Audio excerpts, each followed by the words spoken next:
Diversion politics చేసే పవన్ కళ్యాణ్, ఎక్కడో ఏదో జరిగితే మాట్లాడే పవన్ కళ్యాణ్ సనాతన ధర్మాన్ని కాపాడుతానన్న వ్యక్తి ఈరోజు తిరుమలలో ఇన్ని అపచారాలు జరుగుతుంటే, ఇన్ని ఘోరాలు జరుగుతుంటే ఎందుకు మాట్లాడటం లేదు?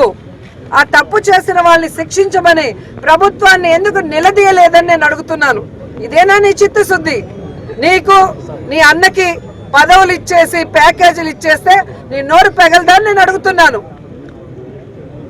ఈరోజు కూటమి ప్రభుత్వంలో నువ్వు కూడా ఉన్నావు, సనాతన ధర్మాన్ని కాపాడుతానన్నావు. మరి ఈ విధంగా సనాతన ధర్మంలో గోమాతల్ని ప్రతిరోజు పూజించే మనము ఈరోజు వాటిని ఒక దుస్థితికి తీసుకొచ్చి అవి చచ్చిపోతుంటే దానికి కారణమైన వాళ్ళని శిక్షించండి, గోవుల్ని కాపాడండి అని బాధ్యతగా ఒక ఎక్స్ టీటీడీ చైర్మన్ గారు మాట్లాడితే ఆయన మీద కేసులు పెడతారు.